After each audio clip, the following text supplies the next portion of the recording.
Hi, welcome to STEM in 30. I'm your host, Beth Wilson, and we are coming to you live from the Moving Beyond Earth Gallery in the National Air and Space Museum in Washington, D.C. And today, helping me out, I have some students from Whittier Education Campus, also Washington, D.C. I think we're ready to go.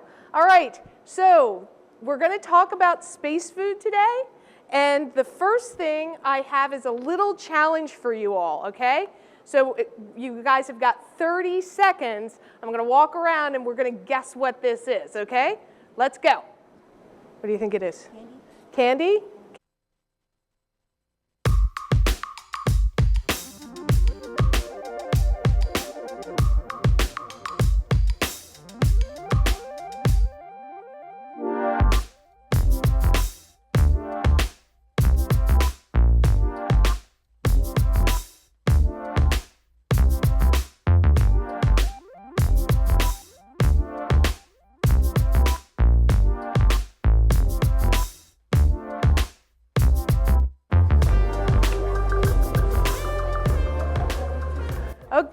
Okay, so I had some really interesting guesses this time. My favorite was crocodile legs, but actually what this is it is a rye and cheese sandwich. This is space food from the Mercury Gemini missions. So very early on in our travels into space, we were eating food that looked like this. Well, we're going to talk a little bit more about some food, and I have another great guest here, Chef Kay. She is the author of Fat Taste, Little Fat. And you can tell she's a real chef because she is dressed like a chef. And thank you so much for being here today. Absolutely. Okay, so Chef Kay, what do our bodies need from food? Well, nutrition is an important part of everything we do. So I like to think of it almost like a rocket because we're here at the Air and Space Museum, right? So think of the structure is everything you need. It's a protein first, and you're going to build muscle structure with that, bone structure, and let everything, be your strong point there. Then the minerals and the vitamins all come from fruits and vegetables, and that's going to be more your circuitry, keeping everything communicating properly. You guys are seeing and touching, tasting, all of that, skin, everything. Keep that in line. Then you need carbs. Carbs are the fuel. Basically, it gives you the energy, carbohydrates, and that'll get your rocket off the ground so you're ready to go through the day. Okay, so why should we care about what we eat? Well, that's going to affect how you're feeling. It's going to affect your energy level. That's going to affect your mood. It's going to affect your growing. You guys are all growing right now, so you need to make sure that you're eating everything important for your muscles and your bones to do what they need to do to develop. And what exactly goes into a nutritious meal? I see we've got some stuff on the table here. Yep. So proteins. You want to talk a little bit about what goes into a nutritious meal? Right. Proteins we started with. Can anybody tell me? So there's that meats. Everybody knows that. Beans. We have nuts here. That gives you all kinds of the structure building that we were talking about. The vegetables. The brighter the colors, the better. You get more minerals and vitamins from those. This is kale, and I've got a pepper. I've got apple. When you're eating vegetables and fruits, you need to eat the fruit. A lot of people think that drinking the fruit juice, it works, but it's actually a lot of sugar. You actually need the fiber and everything that the fruit can provide. So then you have your carbohydrates. You have some good fats. Fat is actually something kind of like oxygen. We need it, and this is an avocado, which is filled with a lot of fat, but it's a good fat. And that's something that we store. If you're low on carbs or you're low on everything and your energy's low, then your body starts going into the fat to search for the energy. So that's kind of your reserve fuel tank. And I think we've got questions from the audience, and we might have some online questions as well. So okay. Who has a question over here for Chef Kay? What was the easiest thing you probably ever would cook? The easiest thing I've ever made. I would probably say, do you mean like a whole meal or just one thing? The whole meal? I think of making a chicken breast or something like that pretty easy, or scrambled eggs. Scrambled eggs are pretty easy to make. Can you make those? Yeah? All right, excellent. I think we've got a question over here. How did you start making space food or food? I started making food. Yeah, I actually just make all the nutritional meals. That's what I make for everybody.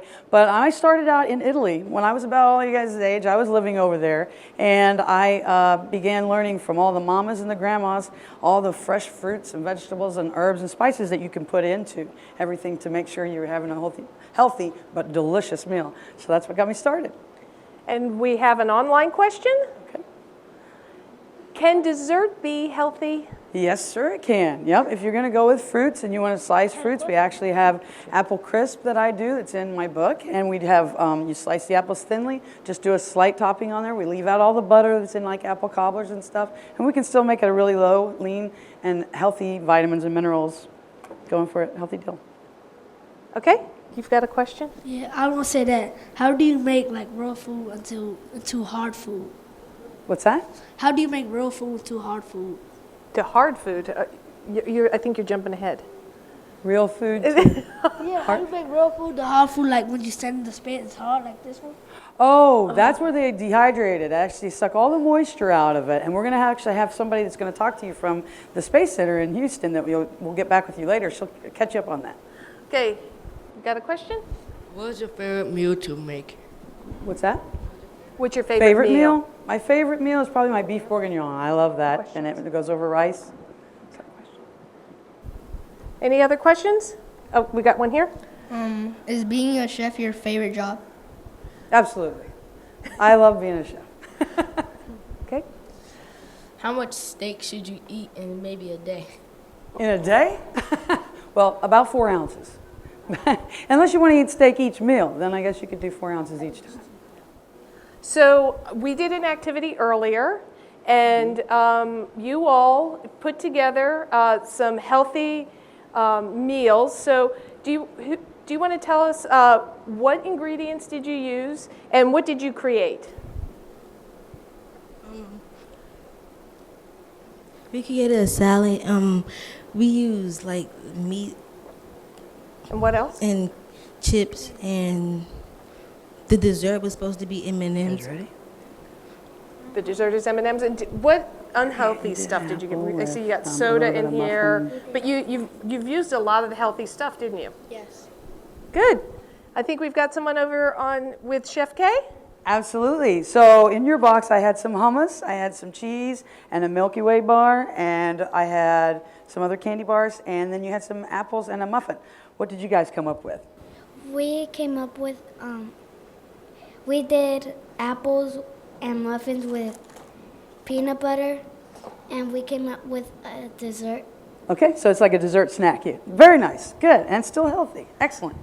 Okay, and in your box, I see you had tomatoes and Pop-Tarts and bacon and eggs. So what did you guys come up with for your healthy meal? We came up with an egg and bacon and tomato burrito. Is it sort of like a breakfast burrito? Yep. Would you eat this for breakfast? Yep. Okay.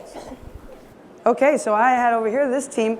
I gave you guys some mini donuts. I gave you some gummy bears, some garbanzo beans, sliced peppers, and a granola bar, right? And a couple pieces of bread. What'd you come up with?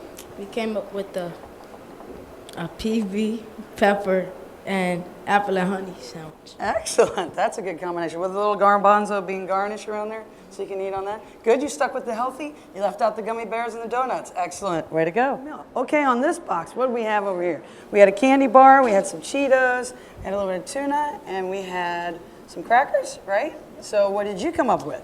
I came up with tuna, crackers, and tomato, and some hot Cheetos, and I mixed it into like a breakfast. You can eat it like breakfast and the lunch. Breakfast or lunch. Okay, excellent. And you left out the candy bar, so you did the good nutrition. I think we've got some very nutritious meals here. And now what we're going to do is we're going to take a look at some of the more unusual artifacts that we have here in our museum collection. I'm here today with curator Valerie Neal, and we're taking a look at some space food. And Valerie, I'm curious, how did we get these very strange looking soft drink cans in our collection? Well, Coca-Cola and Pepsi approached NASA about flying soft drinks in space in an early shuttle mission in the early 1980s. This was a time known as the Cola Wars, when Coke and Pepsi were very competitive with each other, each wanting to be the #1 soft drink provider in the world. And what could be cooler than to be the first soft drink in space? So why soft drinks? Well, they thought that maybe the crews would like to have a greater variety in their beverage selection.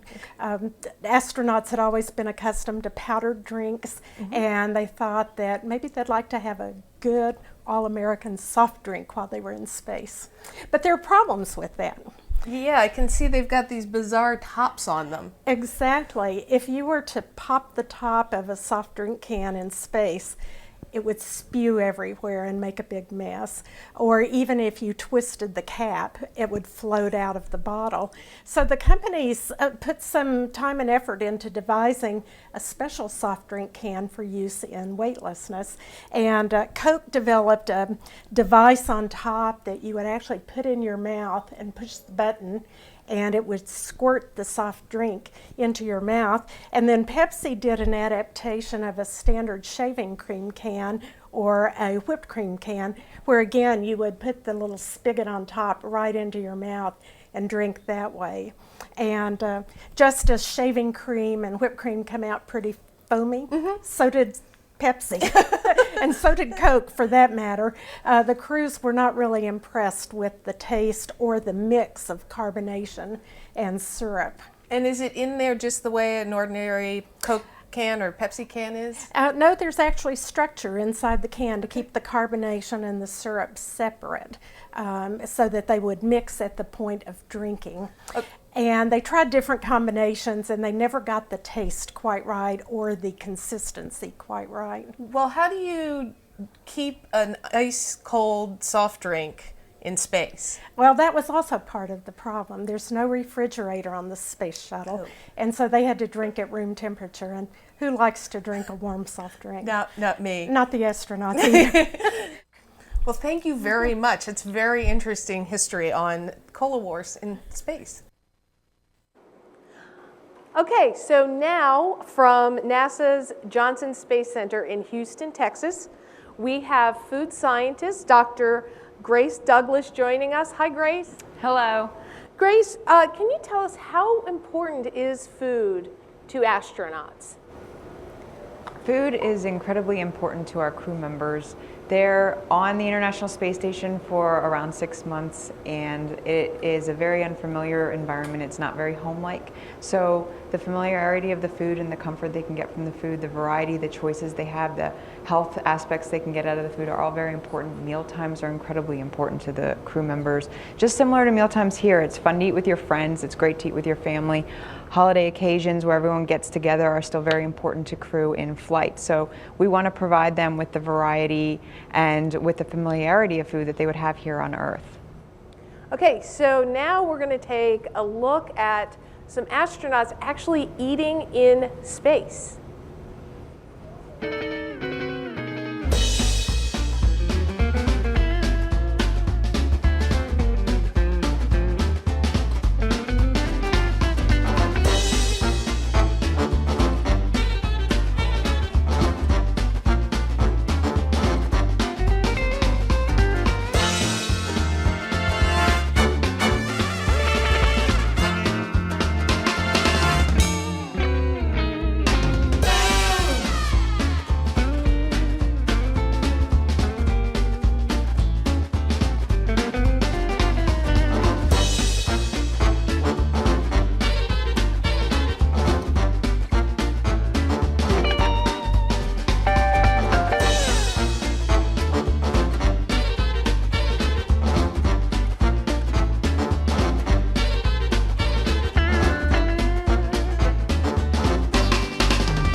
Hey Grace, this is Chef Kay. I just wanted to ask you, so we saw all of that fun that they're eating. How do they actually prepare the food that we send up there?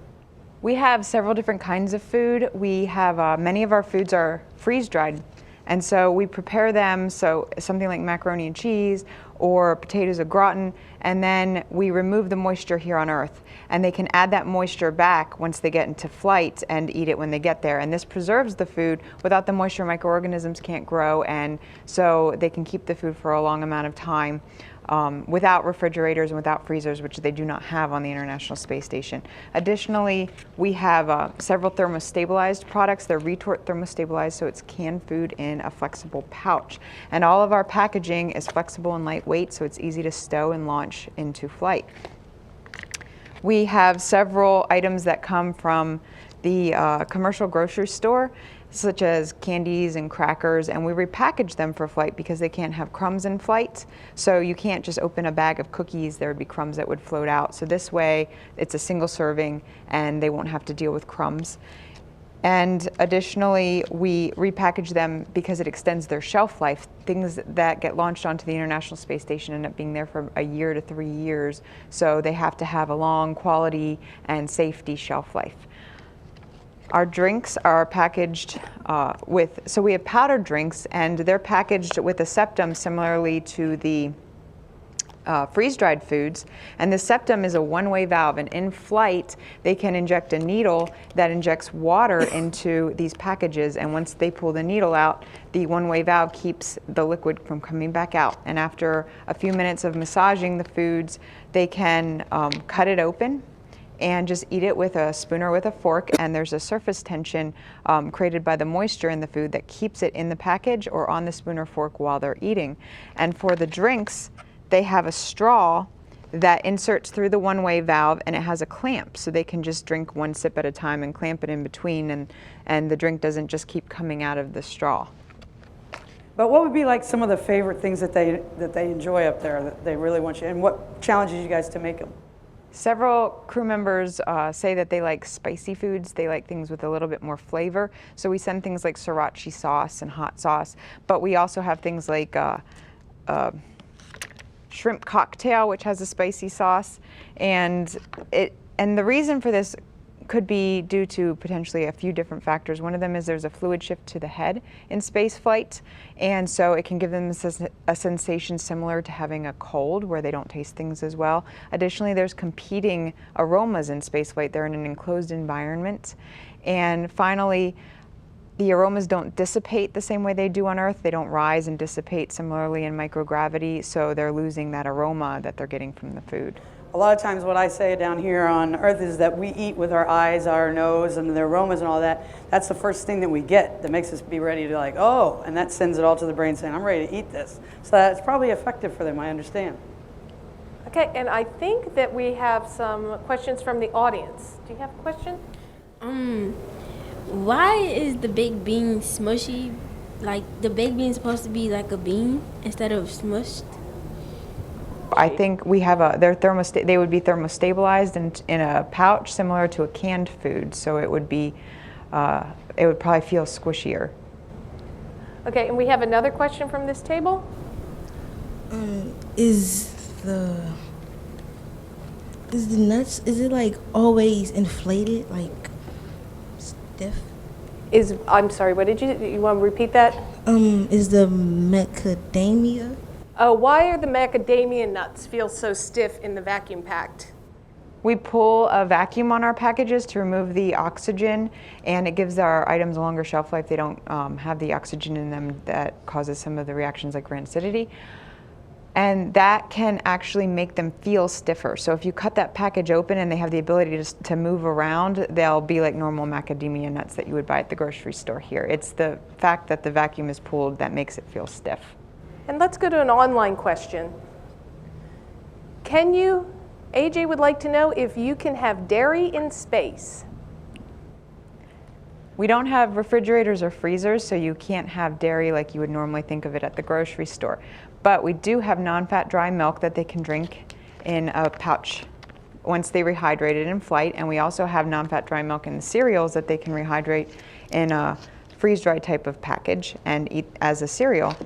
And we also have a yogurt product that's thermostabilized in a pouch, and so it's not like a yogurt that you would find in the grocery store, but it's a dairy product, and it doesn't need to be refrigerated.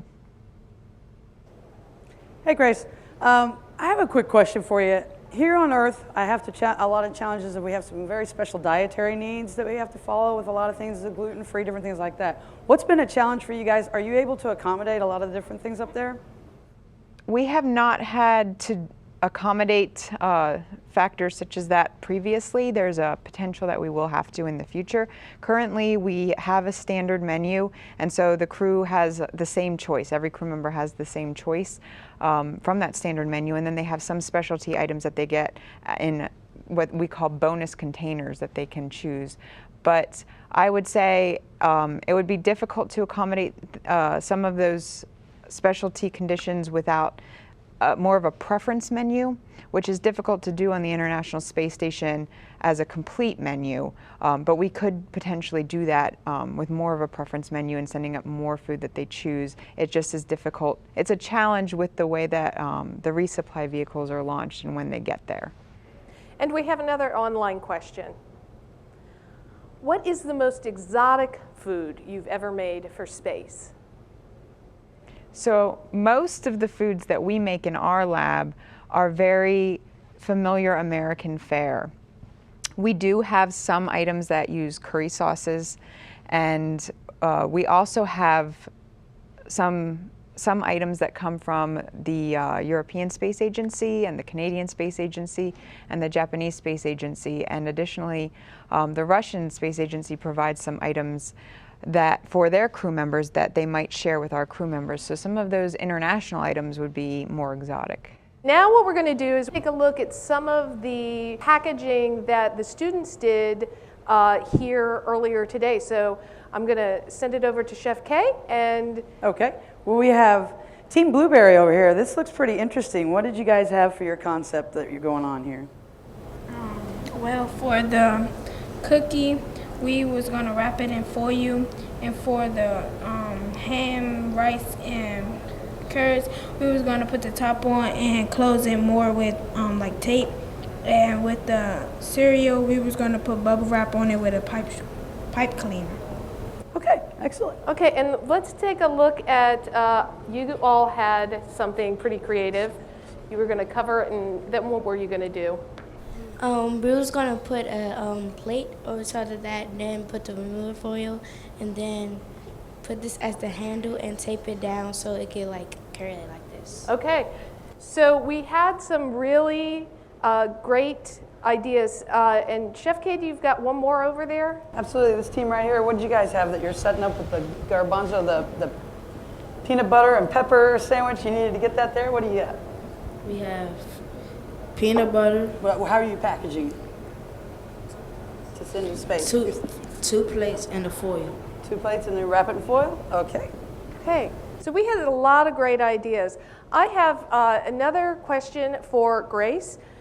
Grace, I understand that NASA is getting ready to do a longer mission, very possibly to Mars. How are you going to prepare food for that long time? We have quite a bit of research going on in that area right now. So our food system right now, the nutrition does degrade in these prepackaged foods, and so does the quality over time. And when you're looking at a Mars mission, you're looking at a 2.5-year mission, and possibly the food would get sent ahead of the crew members because it's a lot of mass and a lot of volume. And so you're looking at an entire food system that might be 5 years old by the time that they're finishing their mission. So we need to stabilize the nutrition, stabilize the quality of the food so they have good nutrition and high quality food that they really enjoy eating throughout that entire length of time. So we are investigating some new processing technologies, new packaging that can lengthen that shelf life. And additionally, we're looking at options such as having a pick and eat salad crop element that would add some fresh produce to their menu that they could easily grow in flight and have as a supplement to the prepackaged food system. So there are several options that we are investigating in order to have a successful food system for a Mars mission. Okay, and we have an online question. Currently, can astronauts grow food in space, or is this still in the research phase? We have a veggie unit that just went up from the Kennedy Space Center from their space biology program there. And they did grow some lettuce recently in flight. They did not eat that lettuce at this point. It came back to Earth to be tested for microbiological safety and for its vitamin content. And so in future, though, potentially they could use a unit like that to grow some of these pick and eat crops and eat them as part of their meals. Michaela wanted to know what the messiest food was to eat in space. We try not to have messy foods for spaceflight because in microgravity it would go everywhere, crumbs would go everywhere. So we try to keep our foods contained where the surface tension keeps them in the package and that there's not a lot of crumbs. So it would be difficult to pick a messy food. It could possibly be a drink. So if it comes out of the straw and they're trying to chase a drink, that could be considered messy. And Chef Kay, I believe you have an audience question. I do. What you got? I was gonna say that, like, when you go into space, where do you keep all the food? When they go into flight right now, the food gets shipped to them periodically in resupply missions, and then they store it on the International Space Station in various locations. And they actually have a pantry-style food system, so they have different containers of food that they open. So one will be meats, and one will be vegetables, and one will be snacks. And so they have a couple of each of those containers open that they can pick from pantry style and make their meals. Well, Grace, thank you so much. Chef Kay, thank you so much. Absolutely. Whittier, thank you so much. You guys can give yourself a great big Good job. thank you for joining us.